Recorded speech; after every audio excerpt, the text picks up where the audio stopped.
Yang kedua, bahwa di tengah-tengah jamaah yang luar biasa ini ada bapak ibu orang tuaku, ada saudara-saudaraku, ada anak-anak kita, adik-adik remaja kita luar biasa, tumpah ruah menuju masjid Allah hanya untuk satu tujuan, meraih keberkahan Allah Subhanahu wa ta'ala, wabil khusus pada bulan Ramadan. Maka kegembiraan itu dapat kita lihat. Ini kalau dia dari sini bapak ibu orang tuaku, insya Allah mukanya bercahaya semua, banyak lampunya.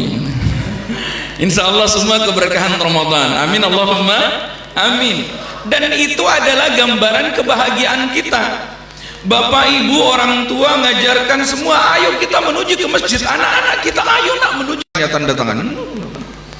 Semua persiapan itu dalam rangka kebahagiaan Ramadan. Maka kita ajarkan anak kita, nah jangan lupa ke masjid nak ya, jangan lupa ke masjid. Apalagi malam ini, malam ke-10 ada Pak Ustadz sudah dari jauh datangnya. Kita ajarkan anak kita baca doa anak, melangkah keluar rumah, Bismillahirrahmanirrahim, Allahumma barik lana. Salah anak, Bismillahi tawakkaltu alal. Wah, kita ajarkan anak kita melangkah kaki kanan kirinya ke sini silih berganti. Sering saya sampaikan kemuliaan Al-Quran mengajarkan bahwa tiadalah langkah kaki kita itu melainkan dihitung pahalanya oleh Allah Subhanahu wa ta'ala. Melangkah kaki kanan kita dihitung ampunan Allah, berganti kaki kiri dihitung ditinggikan derajat kita oleh Allah. Demikian dikhabarkan dalam hadis mulia Rasulullah sallallahu alaihi wasallam melalui periwayatan Abu Dawud. Kaki kanan melangkah ampunan Allah, kaki kiri berganti ditinggikan derajat kita, berganti lagi kaki kanan ampunan Allah lagi, berganti kaki kiri ditinggikan derajat lagi. Insya Allah ini banyak saya lihat jamaah yang kesini jalan kaki. Betul Ustaz, bagaimana kalau yang naik motor Pak Ustaz? Karena tidak berganti itu ban belakang sama ban depan, insya Allah dicatat juga. Kenapa? Bensin mahal. Ada yang kadang bertanya-tanya, lah kalau Ustadz berbicara soal yang jalan kaki kemudian yang naik motor, lah saya bagaimana Pak Ustadz? Lah ibu kenapa? Saya kesini tidak naik jalan kaki, tidak naik motor Pak Ustadz. Jadi kesini pakai apa? Pakai mobil Pak Ustadz. Masya Allah, tarawih Pak pakai mobil dapat pahala Pak Ustadz. Ya iyalah ibu, jangankan yang yang 4 bannya, yang 2 kaki, yang 2 bannya dicatat pahalanya, apalagi yang 4. Bukan itu kenyataannya Pak Ustadz. Mobil saya mobil Pajero Pak Ustadz, apalagi Pajero mahal solar, itu lebih banyak dicatat. Bukan Pak Ustadz, sebenarnya saya cuma nebeng. Yang ke Masjid Al-Ikhlas itu Pak Haji, lah saya tetangganya ikut, saya numpah di mobilnya, dapat pahala juga. Dapat ibu. Allah, Pak Ustadz mau senangkan kita malam ini sebut seperti itu. Bukan Ustadz yang menyebutnya, bukan ceritanya Ustadz, itu dikukuhkan di dalam kemuliaan Al-Quran. A'udzubillahi minasyaitonirrajim. Insyaallah ibu-ibu apa? Di surah Yasin, inna nahnu nuhyil mauta wa naktubu ma qaddamu wa atharahum wa kulla syai'in fi imamin mubin. Dari sini Pak, semua mulutnya ibu komat kanan, karena ibu-ibu yang hafal, soalnya ibu-ibu yang sering yasinan. Kenapa Ustadz tidak tanya bapak-bapak? Wah, bapak-bapak mah hafal di luar kepala, saking hafalnya sampai lupa-lupa ya. Bahwa artinya adalah Allah menciptakan kita, menciptakan dan menghidupkan dari yang mati, demikian sebaliknya mematikan dari yang hidup. Bukan cuma itu, wa naktubu ma qaddamu wa atharahum, dicatat setiap laku perbuatan yang dilakukan. Maka kalau ada saudara-saudara yang diamanahi sebagai pemerintahan, maka semua perbuatan di pemerintahan itu dicatat. Ada saudara kita, orang tua kita diamanahi di Dewan Pertimbangan, maka semua pola tingkahnya itu dicatat untuk dipertanggungjawabkan. Mereka yang jadi pedagang, semua dicatat dengan apik di dalam catatan Allah Subhanahu wa ta'ala di Lauh Mahfuz.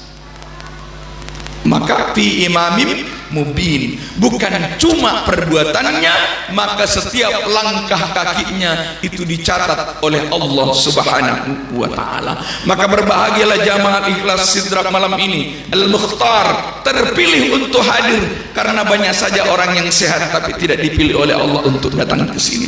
Banyak saja orang yang punya kesempatan tapi tidak ditakdir oleh Allah untuk duduk di majelis Allah Subhanahu wa taala ini. Maka berbahagialah kita di kemuliaan bulan Ramadan, kita meraih pahala, keberkahan demi keberkahan. Makanya kita mengatakan marhaban ya Ramadan, selamat datang Ramadan, dengan sukacita kami menyambutnya ya Allah.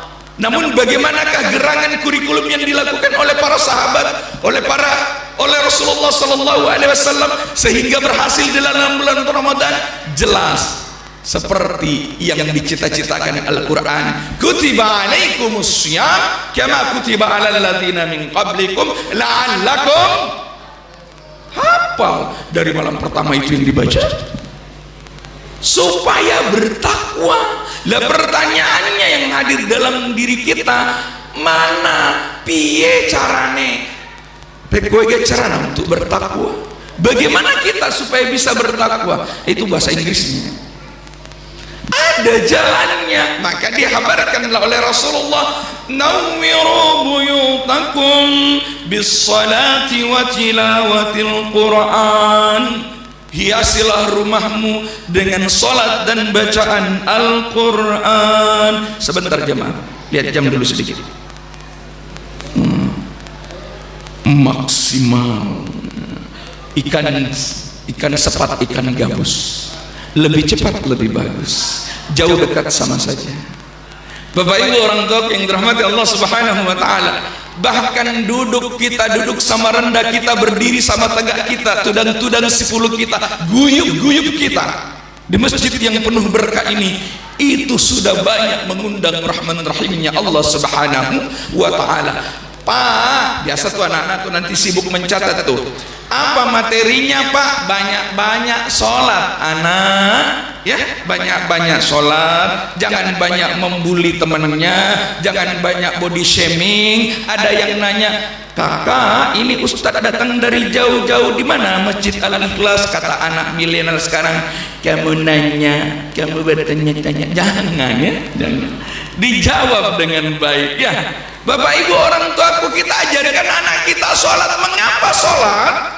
Karena sholatlah yang didesain untuk mengukur kualitas amal kita. Idza saluhat saluha sairu amali, apabila sholatnya baik maka yang lain insya Allah menjadi baik. Betul? Apanya pula yang betul? Iya Pak Ustaz, sholat itu kadang kita susah Pak Ustaz. Mau jadi sholat usuk kok repot sekali, apalagi masjid-masjid yang di pinggir jalan. Kalau di sini aman tentram, alhamdulillah. Di pinggir jalan susah, mau sholat usuk repot. Kadang-kadang gangguannya dari dalam diri, kadang-kadang gangguannya dari luar. Bagaimana pula gangguan dalam diri Pak Ustaz? Sholatnya sulit usuk Pak Ustaz. Allahu Akbar, ini wajah tu wajah. Semestinya membaca doa kita, mulutnya membaca doa kita, tapi pikiran kemana-mana. Tadi bapaknya ngasih uang 100.000, saya belikan pulsa 50.000, bayar beli gorengan 30.000, 20.000-nya kemana ya? Salah cari duit Pak, repot husuk kita. Ada lagi karena alhamdulillah sudah sering ikut pengajian, pokoknya Pak Ustaz alhamdulillah saya belajar tentang bacaan sholat, saya sudah khusus Pak Ustaz. Ada lagi gangguan eksternal di sana tuh, di luar sana tuh, polisi malam-malam patroli tiap malam. Kenapa? Ada jagoan-jagoan Valentino Rossi di jalan raya, ngalang-ngalahin Valentino Rossi. Kalau Valentino Rossi nikung yang sampai sikutnya, lah ini kalau jatuh sampai ke kuping-kuping semua. Baru orang anehnya pula sholat suka trek-treknya itu maghrib malam, orang lagi husu-husunya Allah, datang pula Suzuki kayak orang mau sholat. Ustaz Zud bilang harus sholat harus susu, bismillahirrahmanirrahim, inna sholati, datang lagi Yamaha tidak mau kalah, semuanya meraung. Kayaknya repot juga nenek-nenek yang mau husu. Allahu Akbar, inna sholati wa Suzuki wa Yamaha. Kok jadi merek motor ini semua? Bapak Ibu orang tua yang dirahmati Allah, sholatnya dibaikin. karena sholat yang menjadi ukuran kebaikan amal kita, maka di dalam bulan Ramadan itu dilipat gandakan. Yang kedua, banyak-banyak membaca Al-Qur'an. Pak, Bu, sudah malam ke-10 Ramadan, insya Allah satu hari berapa juz? Yang 3 juz angkat tangan. Oke Pak, diturunkan. Yang 2 juz? Yang 3 juz? Yang 1 juz? Coba seperti Pak Ustadz, Pak Imam ini yang jajaran di depan ini. Ini kalau lihat dari mukanya yang di depan ini, adik-adik, ini bacanya rata-rata 5 juz dalam sehari. Seperti Pak Ustadz 5 juz dalam sehari. Habis subuh baca 3 juz. Lah katanya 5 Pak Ustadz. Iya, sabar dulu, habis subuh 3 juz, istirahat sedikit, nanti maghrib sambung 2 juz. Kok maghrib Pak Ustadz? Karena bolehnya baru begitu. Pas habis maghrib boleh nambah juz alpukat, juz melon, juz mangga boleh. Bapak Ibu orang tua Allah Subhanahu wa taala, banyak-banyak baca Al-Qur'an. Kenapa? Man qara'a harfan min kitabillah falahul hasanah. Siapa yang membaca satu huruf saja dari kitab Allah, maka baginya satu kebaikan. Wal hasanatu bi asyri amsalihha, dan satu kebaikan itu dipahalai dengan 10 pahala. Maka kata Nabi, la aqul, aku tidak mengatakan alif lam mim har. Aku tidak mengatakan alif lam mim itu satu huruf, lakin aliful hur, lam hur, mim hur. Jadi alif lam mim, dah berapa huruf Bapak Ibu? 3. Satu huruf diganjari kebaikan, dibalas 10, berarti sudah berapa?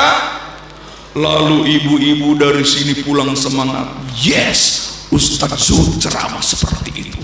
Nanti saya pulang ke rumah, saya akan mengaji. Sementara bapak di rumah deg-degan menunggu. Ya Allah, tadi tidak sempat makan berat, baru sempat makan 1 ote-ote. Mudah-mudahan ibu cepat pulang. Ustadz Zuhud tidak lama ceramahnya. Nanti kalau ibu datang berarti masak, kita makan berat. Pas ibu nyampe di rumah, kata bapak, alhamdulillah akhirnya makan berat. Ternyata ibu tidak ke dapur, tapi langsung kerak mengambil Al-Quran. A'udzubillahi minasyaitonirrajim. Dalam hatinya bapak, hai mengaji lagi. Kencang ibu baca Yasin. Kata bapak, innalillahi, panjang itu Yasin, lama baru makan. Habis itu baru ibu bilang Shadaqallahul azim. Kata bapak, kenapa pulang ngajinya seperti itu? Kata Ustadz Zuhud baca dua ayat itu, dua huruf itu sudah 20 pahala. Nanti habis Yasin tambah alif lam mim sudah 50. Habis itu tasim mim sudah 80. Hamim sudah 10. Bukan begitu ibu ya. Maksudnya semangat membaca Al-Quran, insya Allah kita mendapat fadilah keutamaan Al-Quran. Dan barang siapa yang berpuasa dengan sungguh-sungguh di siang harinya imanan wahtisaban, kemudian di malam harinya dalam redaksi hadis yang berbeda, man qama ramadhana, siapa yang mendirikan malam Ramadan imanan wahtisaban, dengan yakin bersungguh-sungguh dan memaksimalkan ibadahnya, maka dikatakan oleh Allah, ghufirallahu ma taqaddama min dhanbi, diampunkan dosa-dosanya yang telah lalu. Semuanya Pak Ustadz, semuanya kecuali utang. Salat banyak-banyak biar utang selesai, jangan kalah dibayar ya. Bapak Ibu orang tua yang dirahmati Allah, mengapa salat kita dibawa ke ketenangan? Banyak Pak kita saksikan orang yang salat, makanya dalam salat itu ada tumak nina, tenang, Allahu Akbar, tenang gitu. Jangan seperti jangan, tenang, supaya membawa ketenangan dalam kehidupan. Makanya kan ada tuh yang kita dengar tuh artikel, baca tulisan orang tua yang mengabdi di masjid, membawa ketenangan, menyiapkan karpet, menyiapkan mik, menyiapkan apa, hidupnya di masjid tenang, biasa tumak nina. Duduk-duduk nyandar di belakang dengar ceramah Ustaz, tenang, matanya buka tutup, meninggal husnul khatimah, meninggal dengan tenang karena sering tumak nina. Padahal nyandar-nyandar di belakang aja tenang, buka tutup. Makanya hati-hati yang suka nyandar-nyandar. Maksudnya membuat ketenangan. Bapak Ibu orang tua yang dirahmati Allah, mari kita maksimalkan ibadah Ramadan kita. Mudah-mudahan kita termasuk orang-orang yang mendapat kemenangan fitri, kemenangan ketika berbuka, dan kemenangan kelak ketika berjumpa dengan Allah Subhanahu wa taala. Allahu minkum, mohon maaf lahir dan batin, kebenaran hanyalah milik Allah Subhanahu wa taala. Akhirul kalam, hadanallahu wa iyyakum ajma'in. Assalamu alaikum warahmatullahi wabarakatuh.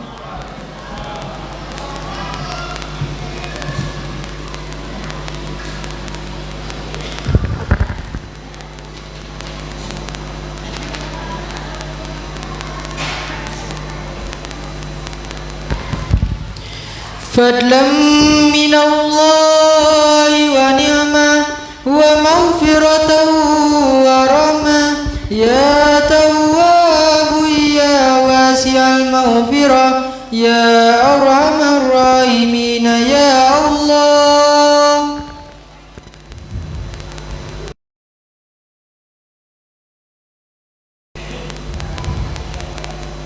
استووا اعتدلوا استقيموا استووا اعتدلوا